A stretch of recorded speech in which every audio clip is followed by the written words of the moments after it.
판타지 세계의 대명사 북유럽 신화는 켈트 신화와 더불어 게르만 신화에 속하는 신화로 노르드 신화라고도 불리며 그리스 로마 신화와 더불어 유럽을 대표하는 신화 중 하나인데요. 유럽 대륙의 북쪽에 자리한 스웨덴, 노르웨이와 덴마크와 아이슬란드 등에 살던 게르만 계통 민족들이 과거에 믿었던 신화를 가리킵니다. 우리들에게 친숙하게 알려져 있는 북유럽 신화는 아이슬란드에서 전해 내려오는 에다라는 책에 기록된 수많은 설화나 전설, 그리고 노래나 시 등을 각색한 것이라 할 수 있는데요. 지역마다 내용이 다양해서 신들의 이름들이 여러 명칭으로 섞이면서 사용되는 경우가 많고 수많은 문학과 예술 등의 소재로 인용되어 왔습니다. 특히 오늘날 판타지의 성경이라는 화려한 타이틀로 불리는 반지의 제왕은 물론 판타지 게임 역시 신화의 모티브를 두고 있을 정도로 북유럽 신화가 판타지에 중요한 영향을 주었는지 알 수 있습니다. 북유럽 신화가 그리스 로마 신화와 이집트 신화 등 다른 신화와 구분되는 점은 북유럽 신화 전체를 지배하는 비장함과 황량함인데요. 이 비장함의 뿌리에는 세계의 종말이라는 라그나로크가 있었습니다. 신들은 이 기구한 운명을 극복하기 위해 갖은 노력을 해보지만 운명을 받아들일 수밖에 없는 종말을 맞는다는 결말이 북유럽 신화 전체를 관통하는 핵심적 키워드이면서 전지전능한 신이 전부였던 다른 신화와는 다르다고 볼 수 있는데요. 신보다 운명이 우위에 있었기 때문에 신이라 할지라도 세계의 운명을 끊어버릴 힘이 없었습니다. 이러한 절망적 분위기는 온난한 지중해 연안의 고대 그리스나 로마, 이집트와는 다른 혹독한 추위와 황량한 북유럽의 자연적 환경과도 관련이 있었죠. 북극의 영향을 받아 1년 내내 춥고 거친 자연 속에서 생존해야만 했던 북유럽 사람들의 거친 생존 방식의 심리가 신화에 반영되었다고 할 수 있습니다. 북유럽의 신화에는 그리스 신화의 제우스나 이집트 신화의 태양신 라처럼 전지전능한 신이 등장하지 않습니다. 오히려 능력이 부족한 부분도 있어 신들의 장단점이 뚜렷했죠. 가령 신들의 왕 오딘은 지혜롭지만 물리적인 힘이 약하고 반대로 천둥의 신 토르는 강력한 힘을 가졌지만 상대적으로 우둔하며 장난의 신 로키는 영리하지만 사악한 성격도 가지고 있었죠. 또 다른 신화에선 우주나 자연 현상들을 상징하는 신들의 이미지가 많은 반면 북유럽 신화는 전쟁에 관련된 강한 힘의 이미지를 가지고 있는데요. 이것은 8세기 이후 오딘이나 토르를 주신으로 믿었던 바이킹들이 전쟁과 약탈로 삶을 유지한 전사계급 중심의 나라였던 것과 관련되어 있기 때문이라고 합니다. 신들의 왕 오딘의 궁전 바랄라에서는 전쟁의 처녀라 불리는 발키리가 전쟁에서 죽은 바이킹 전사의 영혼들을 데려와 매일매일 연회를 열었다고 하는데요.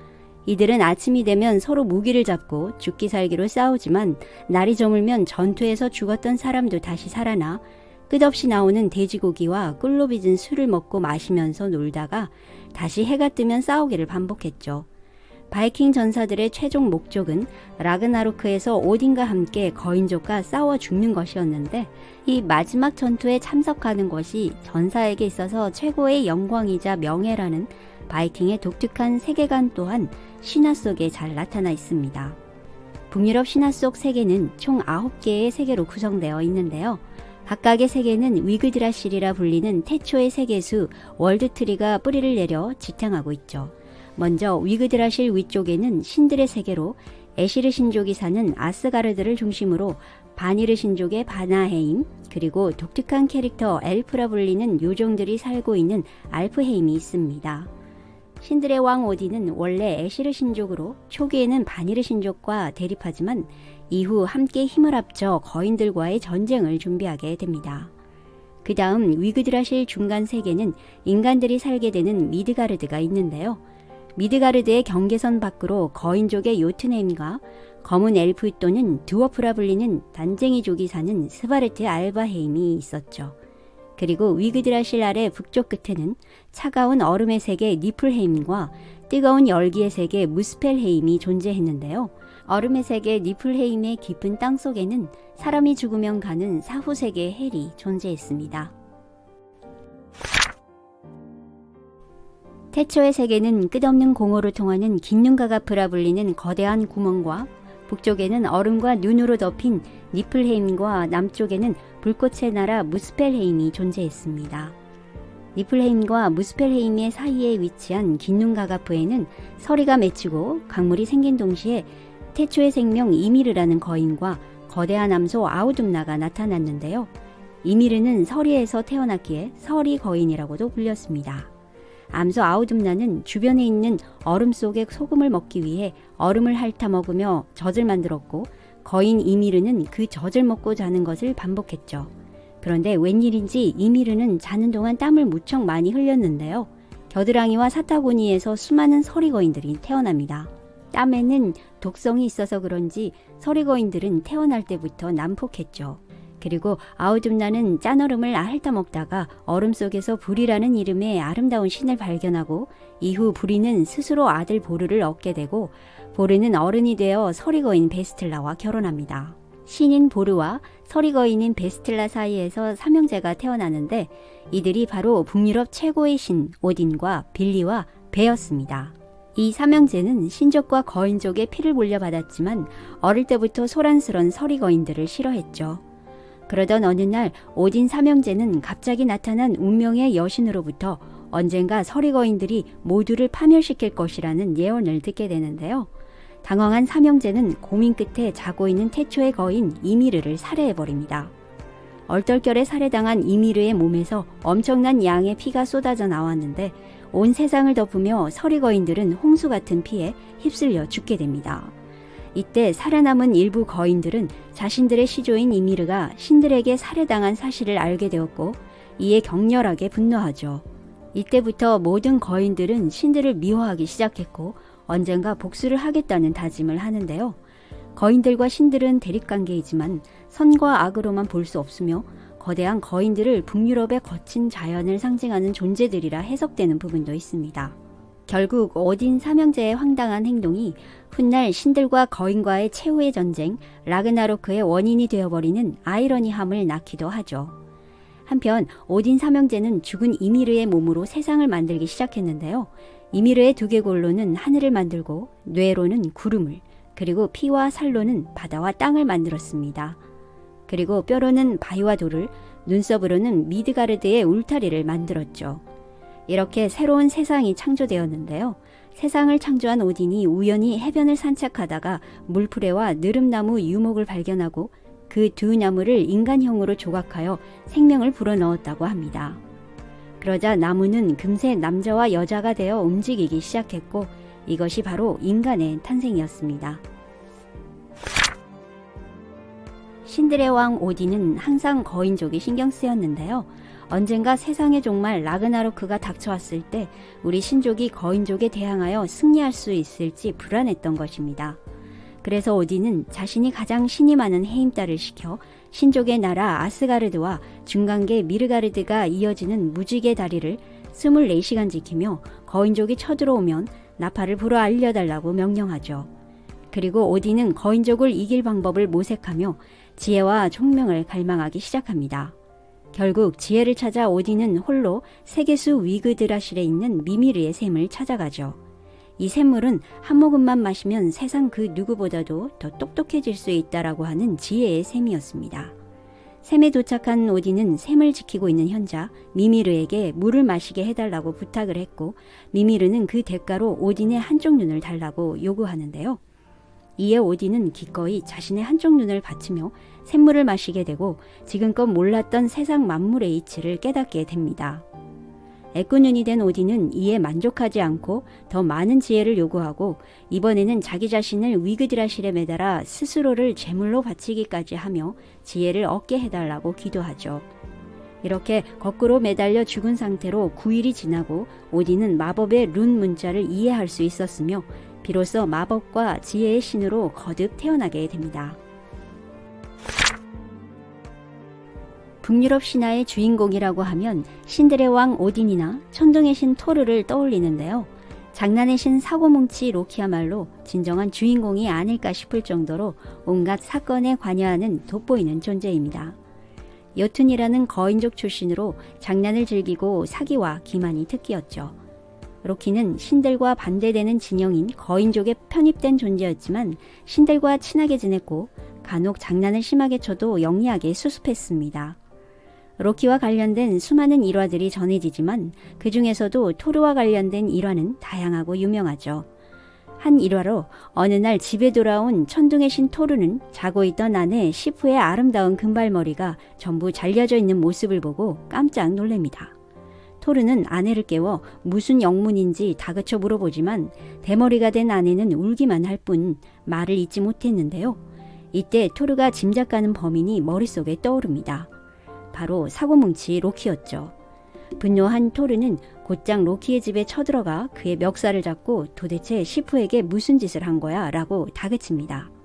토르의 예상대로 로키는 술에 취해 장난으로 시프의 금발머리를 싹둑 잘라버렸다고 실토하는데요.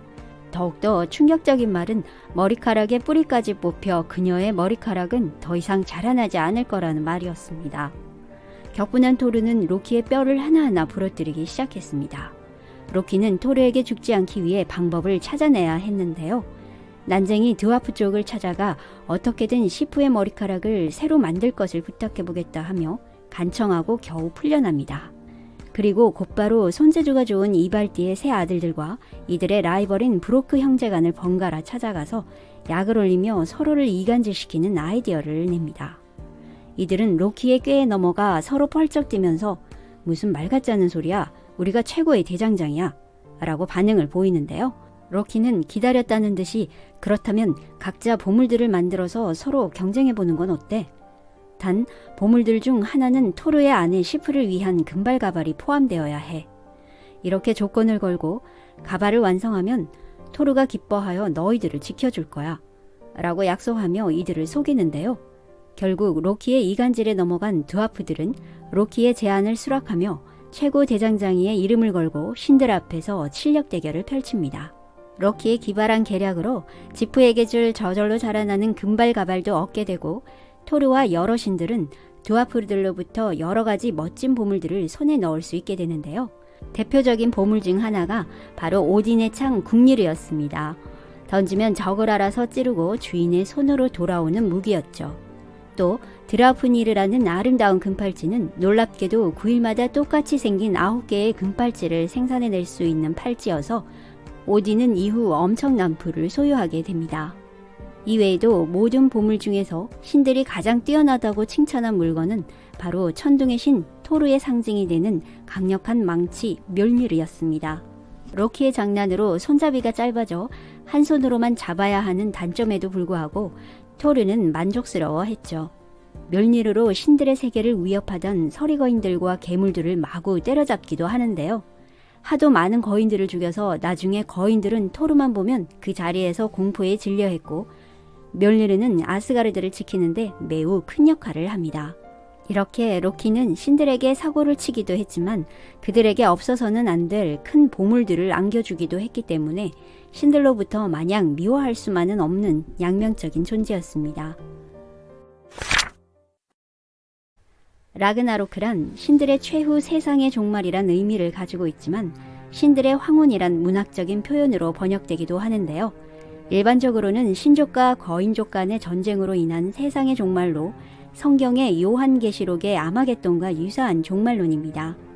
어느 날 신들의 왕 오딘은 로키의 세 자녀들이 훗날 신들에게 큰 재앙을 몰고 올 것이라는 꿈을 꾸게 되는데요.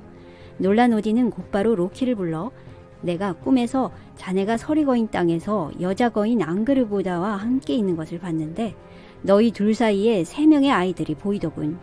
그게 사실이라면 장차 신들을 위협하고 파멸로 몰고 갈 아이들이야 라고 말하며 로키에게 사실관계를 확인하려 하죠.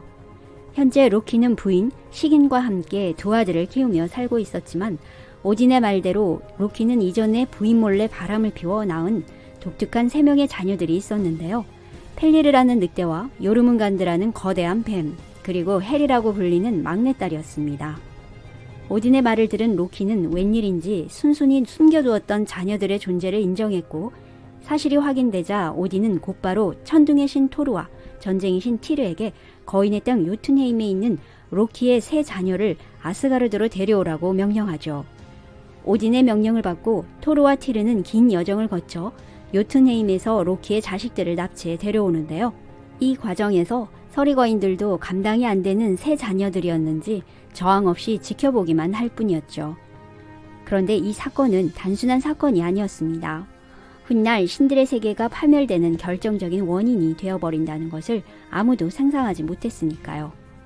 로키의 세 자녀들 중 첫째 펠리르는 신과 인간의 언어를 할 줄 아는 늑대로 성장 속도가 매우 빨랐습니다.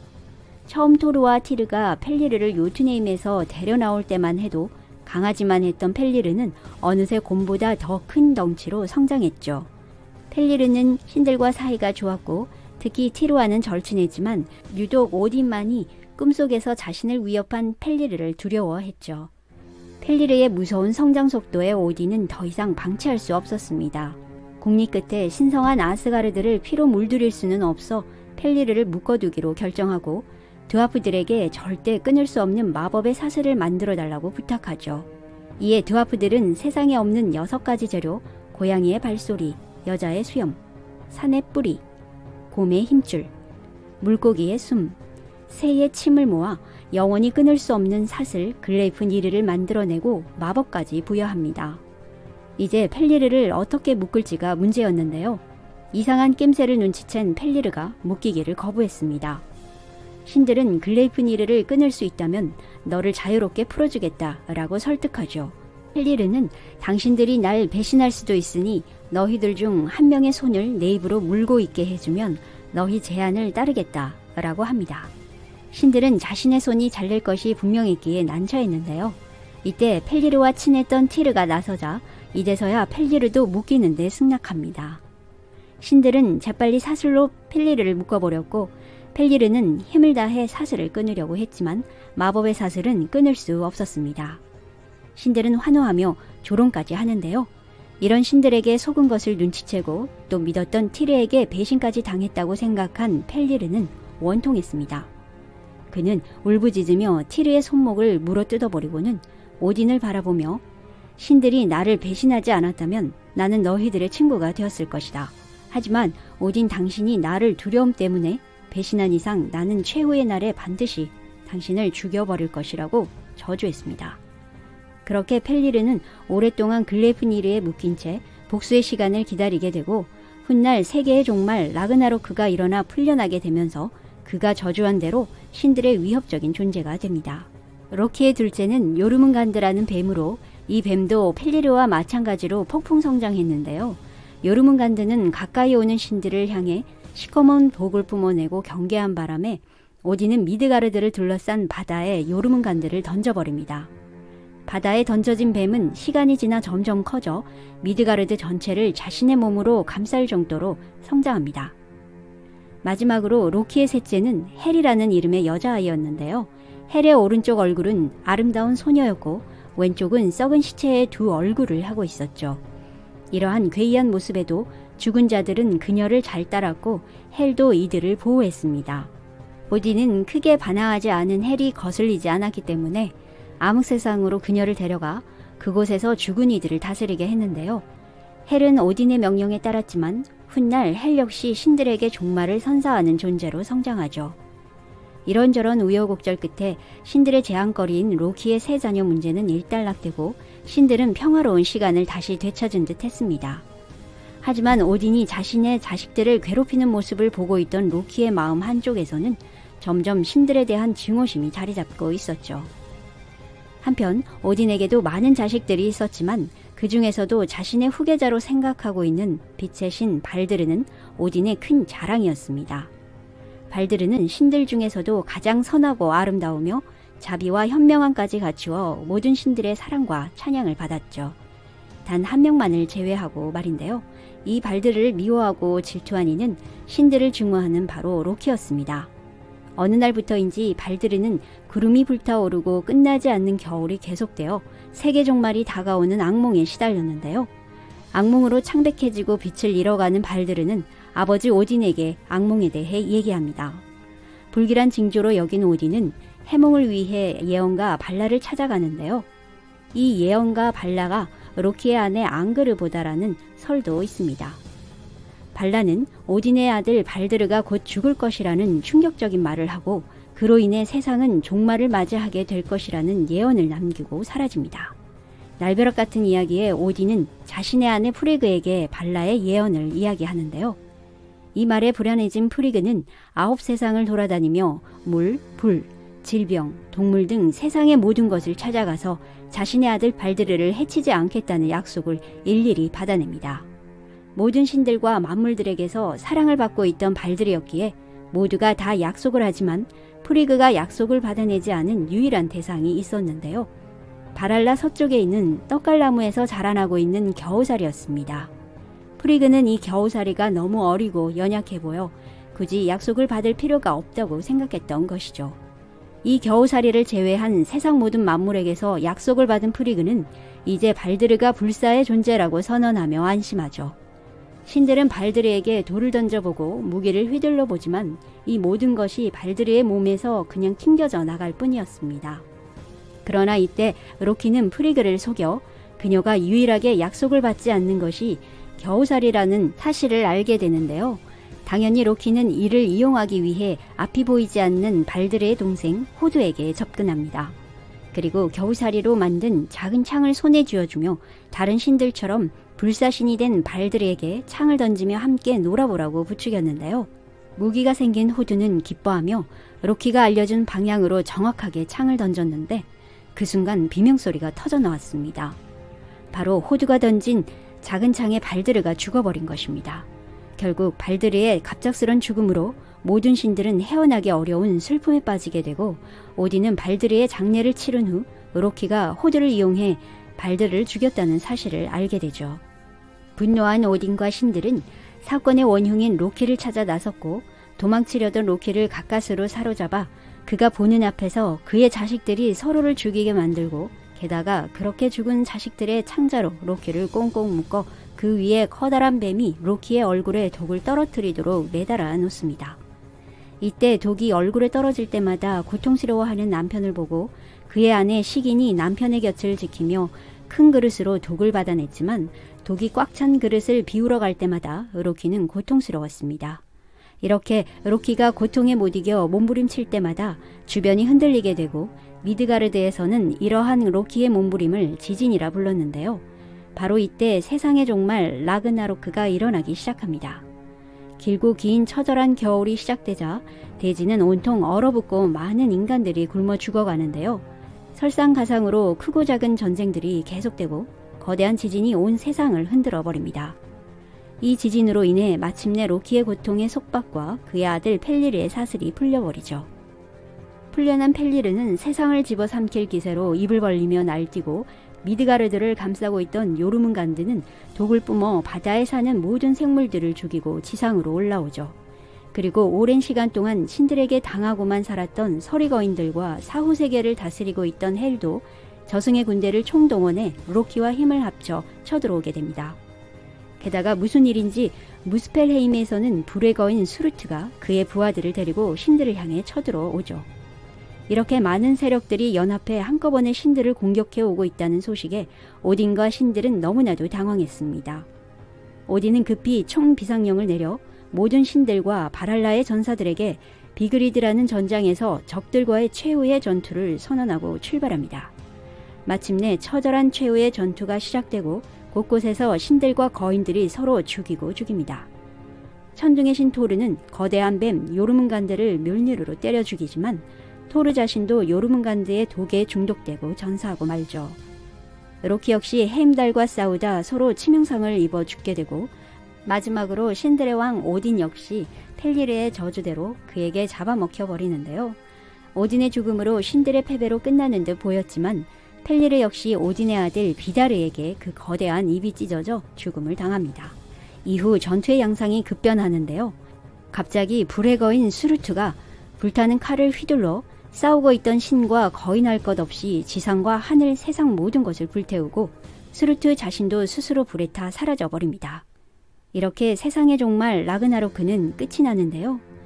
신들의 세계와 세상은 종말을 맞이했지만 라그나로크 최후의 전투에서 살아남은 오딘의 아들들과 죽음에서 부활한 빛의 신 발드르와 호드, 그리고 살아남은 소수의 인간들에 의해 파괴된 세상이 다시 한번 풍요롭고 평화로운 새로운 신세계를 열게 되며 북유럽 신화는 종말에서 새로운 시작으로 이어지며 끝을 맺게 됩니다.